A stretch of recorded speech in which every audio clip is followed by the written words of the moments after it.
There's a moment in every man's life when he pauses for just a few seconds and realizes that the world he once lived in, the world he understood, no longer exists. Not because he changed too fast, but because everything around him moved forward, faster than anyone could have predicted. The body no longer behaves the way it used to. The mind becomes louder, more demanding. Relationships shift. Work becomes unstable. Identity feels blurry, and the rules that once guided life simply stop working. In that moment, a man looks around and asks himself a question he never thought he'd face. How do you keep going in a world that no longer resembles the one you were trained for? This is not a story about nostalgia. It's not about longing for the past or wishing things were different. This is a story about truth, about the silent changes that reshape a man from the inside out, about the collapse of old structures and the slow, deliberate rebuilding of a new foundation. This episode is about understanding what really happens and discovering how to reconstruct your life with clarity, strength, and dignity. Change never announces itself loudly. It doesn't begin with pain. It begins with small limitations, the kind you barely notice at first. In your 20s and early 30s, your body forgives almost everything. Sleepless nights, bad food, heavy stress, intense workouts, random risks, pushing yourself past every limit. You recover fast. You bounce back. It feels like life has no consequences. But as maturity settles in, something subtle shifts. The body stops negotiating. You start waking up and feeling different. A stiffness in the lower back that wasn't there before. Knees that complain when you climb the stairs. A neck that cracks when you turn your head too quickly. Fatigue that arrives earlier in the day. And recovery that takes 2, sometimes 3 times longer than it used to. This isn't a sign that you're old. It's a sign that your biology has changed gears. Example: a man who could train 3 times a week in his 20s without thinking twice wakes up at 45 and discovers that the same workout now leaves him sore for days. Not because he's weaker, but because his body follows different rules now. This is the first true lesson of maturity. You finally understand your body well, and your body finally asks you to treat it with respect. If you listen, if you adapt, adjust, slow down, and care for yourself, you can still have 30, even 40 years of high-quality life ahead. But if you ignore these signals, the body stops whispering, and eventually, it starts to shout. There comes a time when a man discovers that energy, not time, not money, not ambition, has become the real currency of his life. In your 20s, you live as if you were made of steel. You can work 10 hours, go out at night, sleep 5, and still wake up ready to take on the world. Your body absorbs stress like a sponge. Your mind recovers instantly. Fatigue feels temporary, and you walk through life believing that this limitless battery will always be there. But as maturity sets in, the battery shrinks, slowly, quietly, inevitably. You start to notice it in the smallest moments. You sit down after work, and you don't want to get up. You get home and realize you don't have the energy for conversations. You wake up already tired, even after a full night's sleep. Energy no longer replenishes the way it used to. You no longer have extra, you have just enough. And that changes the way you plan your day, the way you choose your friends, the way you handle conflict, the way you work, the way you love, the way you think. The modern world demands too much from you. Emails, deadlines, bills, children, expectations, responsibilities. It drains you from morning until night, and maturity forces you to choose what you can no longer afford to spend energy on. Example: A man who once could jump in the car, travel 3 hours, hike a mountain, and be at work the next day, now prefers quiet weekends, slow mornings, and simple routines. Not because life has become boring, but because stability matters more than stimulation. This isn't weakness. This isn't laziness. This is biology. And wisdom. Your energy becomes selective. You start spending it only where it matters. On people who bring peace. On work that aligns with your values. On habits that keep you grounded. On routines that protect you. On rest that heals you. And for the first time, you realize something profound. You cannot build a strong future with a depleted battery. If you want a good life, you must protect the power that sustains it. Maturity teaches you a lesson youth never could. That the quality of your life is determined not by how much you do, but by how wisely you manage the energy you have left. There is a shift that happens in a man's life, and it doesn't arrive with fireworks. It comes quietly, almost imperceptibly, like a change in the weather. For years, sometimes decades, you live outward. Your focus is on everything outside yourself. You work for the approval of others. You sacrifice sleep to meet obligations.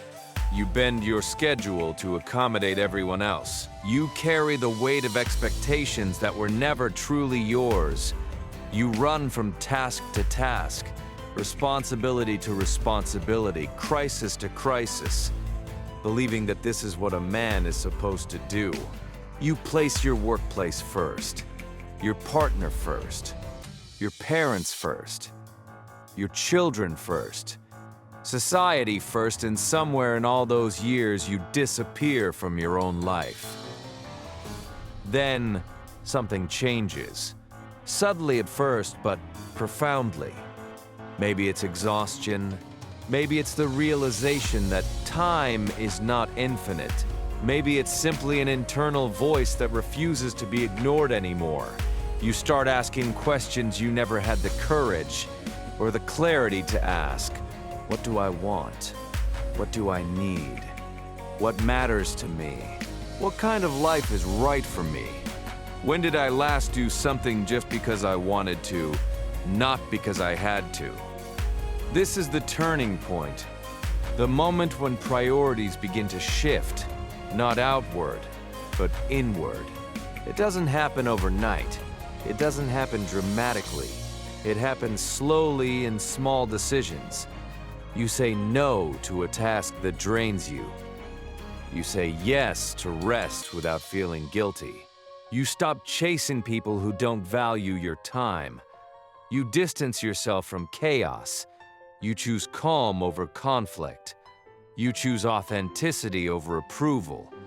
You choose yourself, not selfishly, but responsibly. For the first time, your well-being is not an afterthought. It becomes the foundation. Example: a man who spent years trying to be the reliable one suddenly realizes he hasn't had a weekend to himself in months. He starts with one quiet Sunday, then two. Then he creates boundaries. He begins to reclaim his life piece by piece. This shift toward yourself is not ego. It's not arrogance.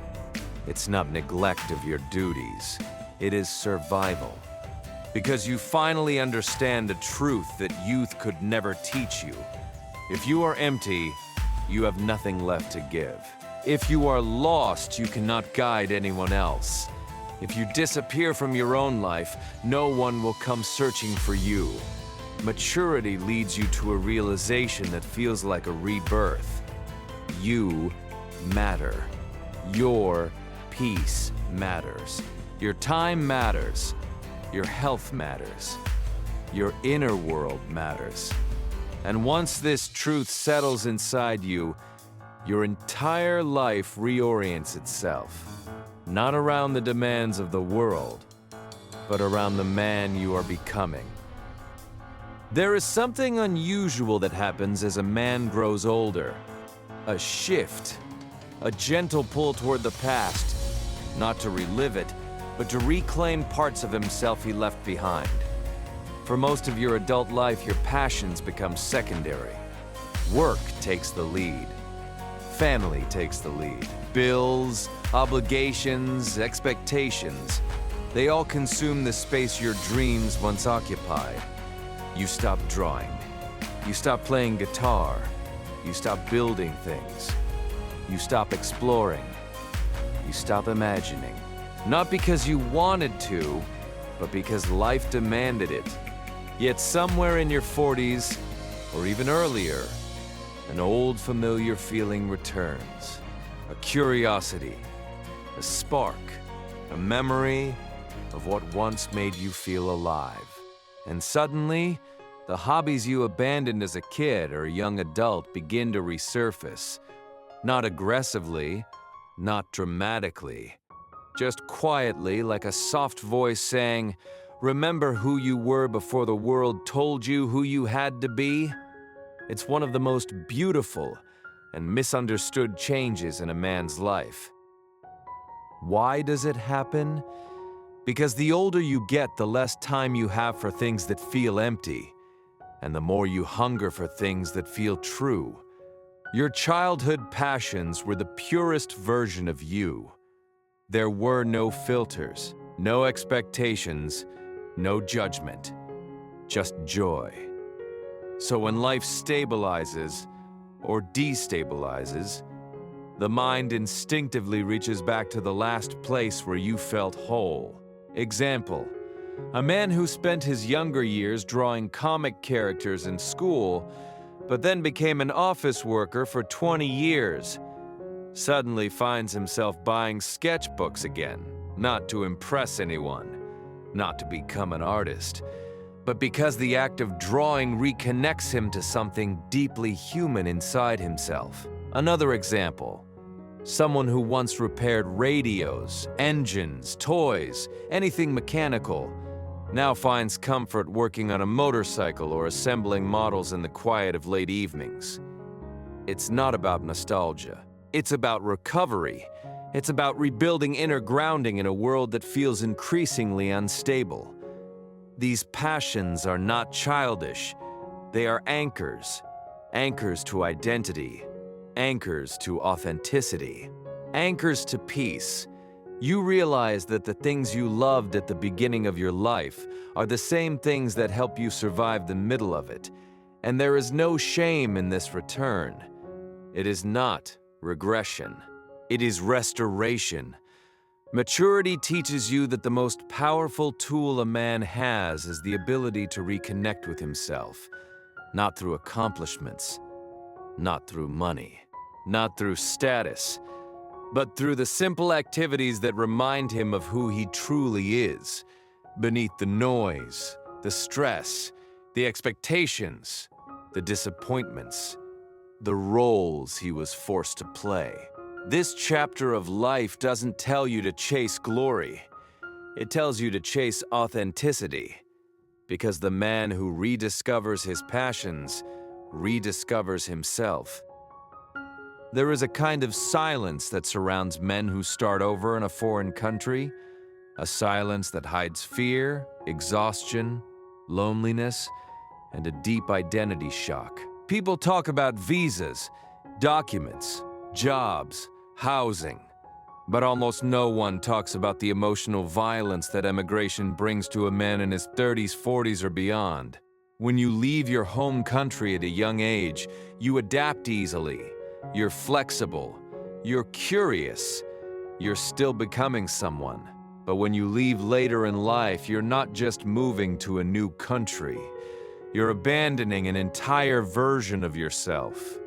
You lose your social roots, your community, your status, your confidence, the streets you knew, the language that shaped you, the small daily rituals that made life familiar, the friends who called you by the nickname you earned decades ago. In the new country, none of that exists.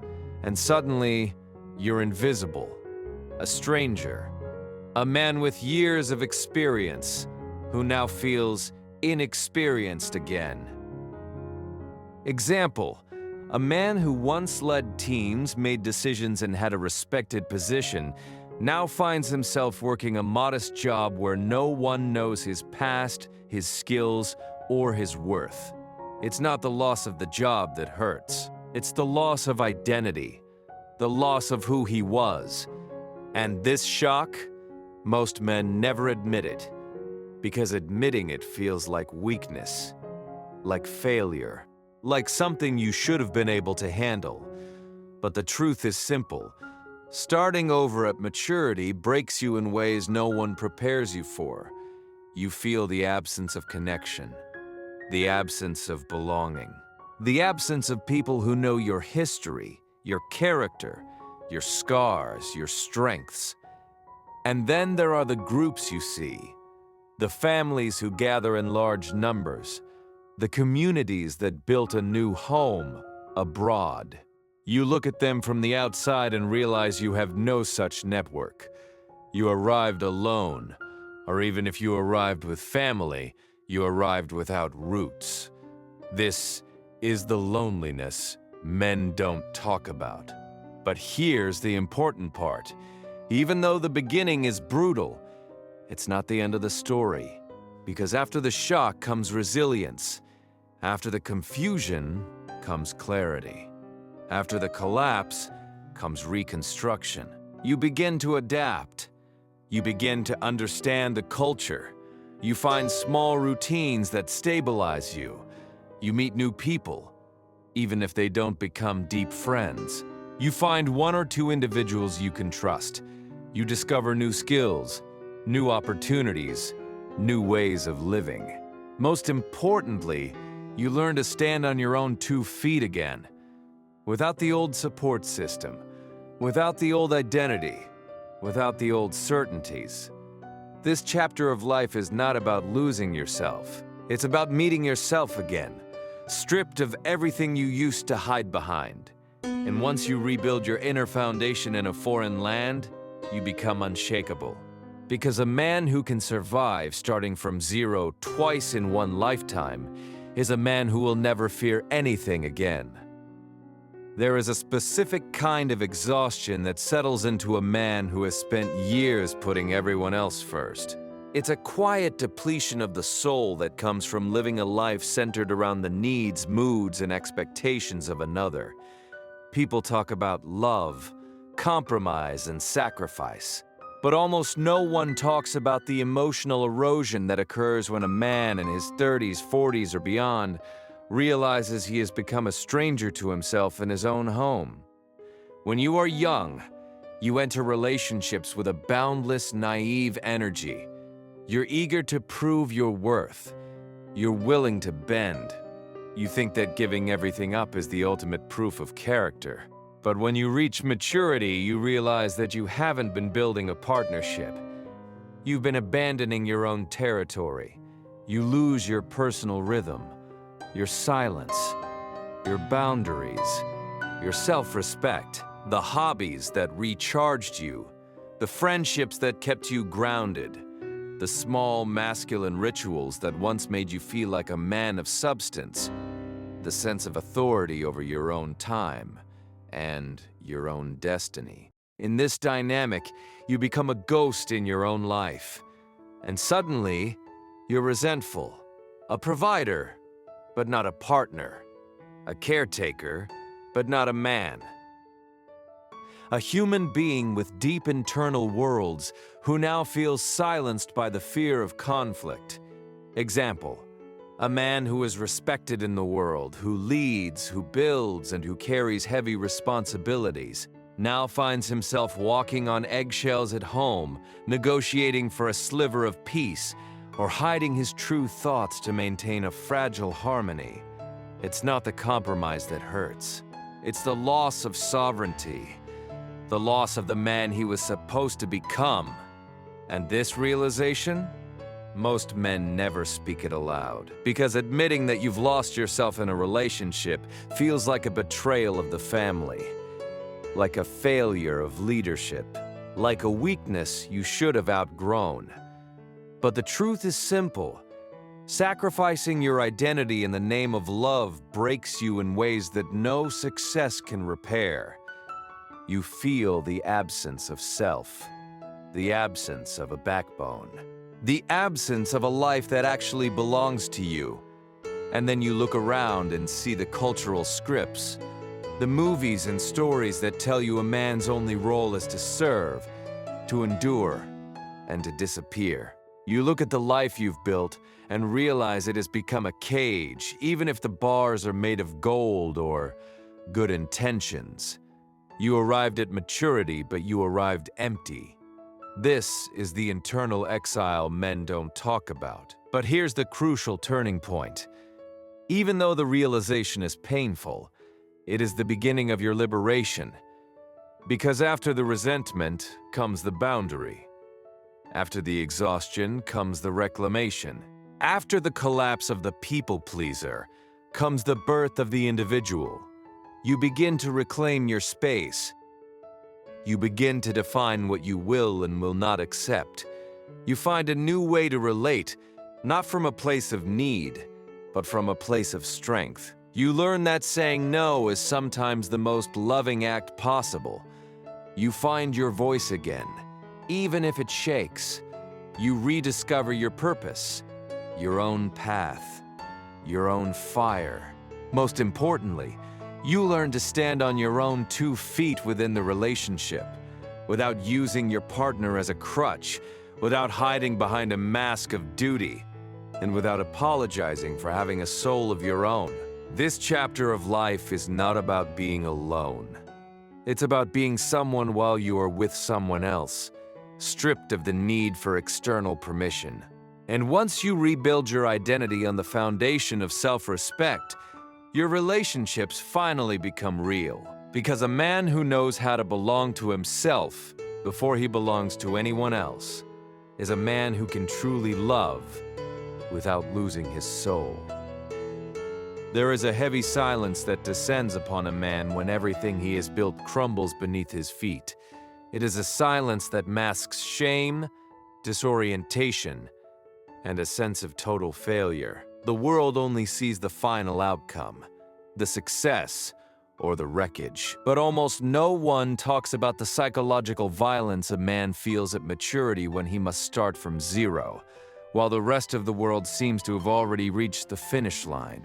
When you are young and you fall, you get up with a certain arrogance. You are resilient. You have time. You are convinced it's just a minor detour. But when the fall comes later in life, it isn't just a problem to solve. It is a demolition of your entire belief system about who you are. You lose the title, the career that defined your worth, the financial security, the respect of others, the image of the man who has it all figured out, the control over your own future, the familiarity of success that made you feel invincible, the gaze of those who saw you as a pillar of strength. In this new landscape of failure, none of that exists. And suddenly, you are exposed, a survivor, a novice in a world that has no patience for those who have lost their stride. A man with decades of effort behind him, who now feels as powerless as a child. Example, a man who once led teams, made tough decisions, and was respected for his expertise, now finds himself accepting a modest job where no one knows his past, his sacrifices, or his true value. It isn't the loss of money that burns the most. It is the loss of the identity of the winner. The loss of the man who always made it work. And this shock, most men will never admit it, because admitting you are down feels like a sentence of incompetence, like a stain on your honor, like something a real man should have been able to prevent. But the truth is simple. Rebuilding at maturity breaks you in ways no school prepares you for. You feel the absence of validation, the absence of a safety net to catch you. And then you see the men around you who seem to have everything under control. Those who stayed on track, who continue to climb, who have never tasted the bitter salt of a late career collapse. You watch them from the sidelines and feel like you've been removed from the game, like you've been left alone in the arena, without armor. Even with family by your side, you feel isolated in your own struggle for survival. This is the loneliness men don't speak a word about. But here is the essential part. Even though the fall is brutal, it is not your epilogue. Because after the shock, a new, denser resilience emerges.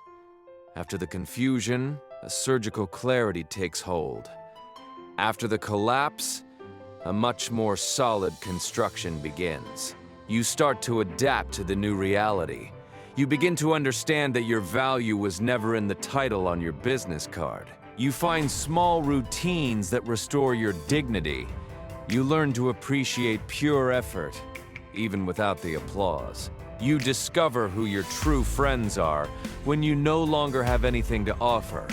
You discover skills that comfort had kept dormant, new perspectives, new ways of defining success. Most importantly, you learn to respect yourself again, without the old trophies, without the old mask of identity, without borrowed certainties.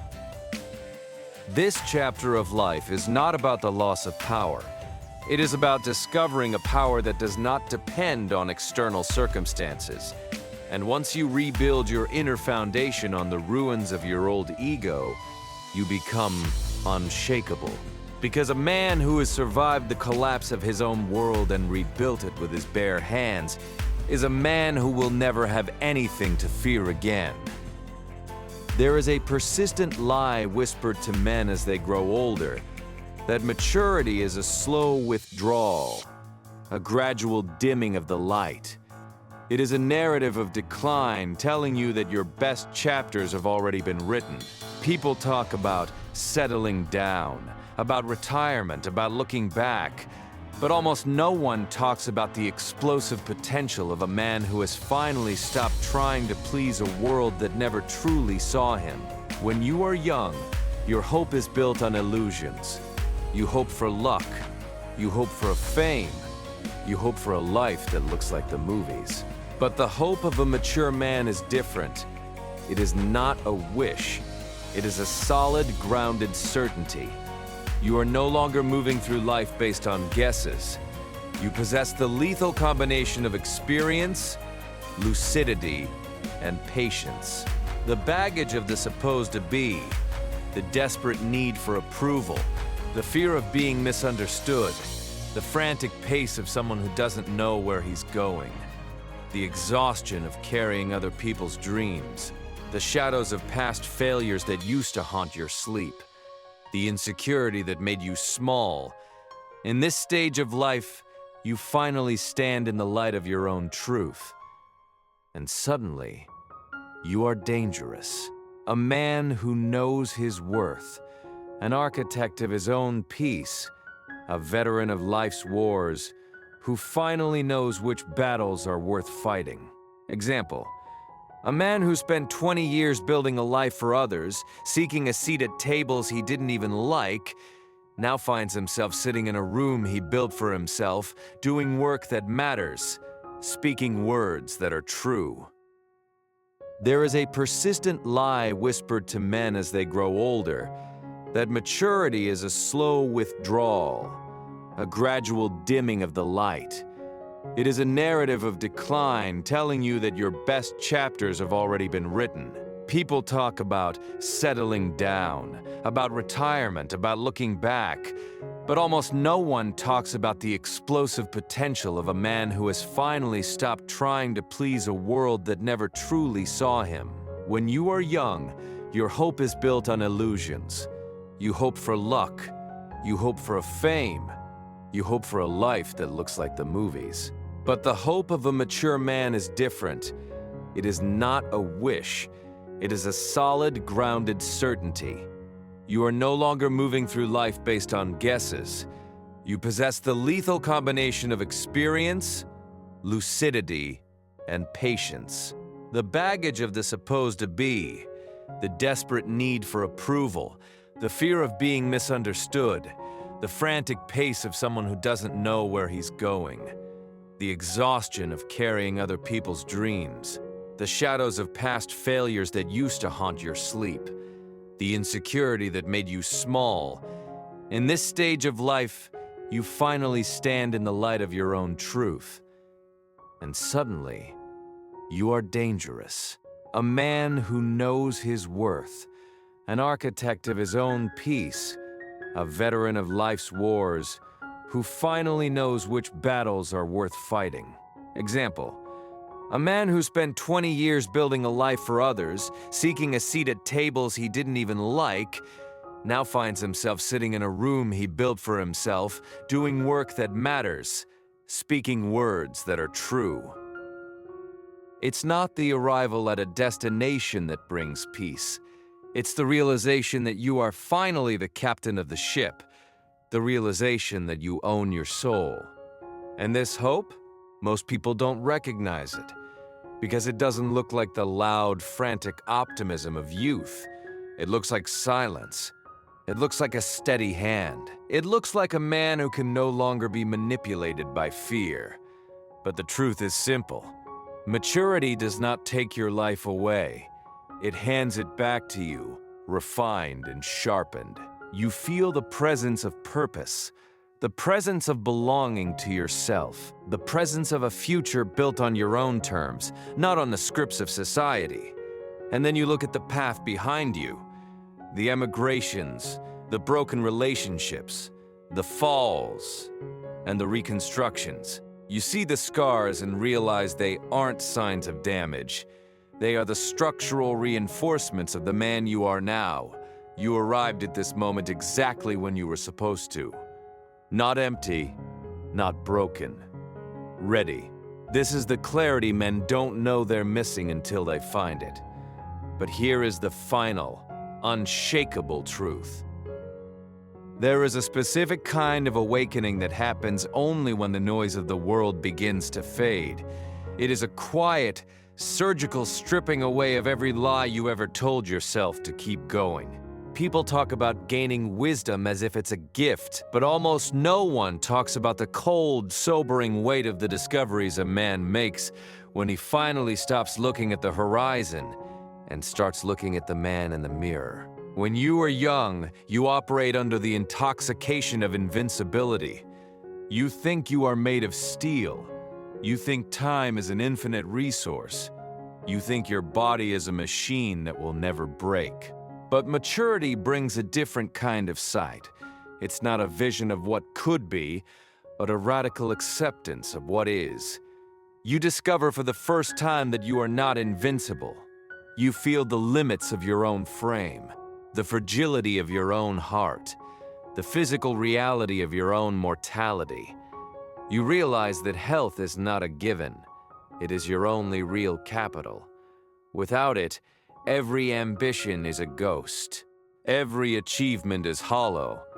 Every dollar earned at the expense of your sleep, your breath, and your nerves feels like a bad trade. You discover the brutal mathematics of time.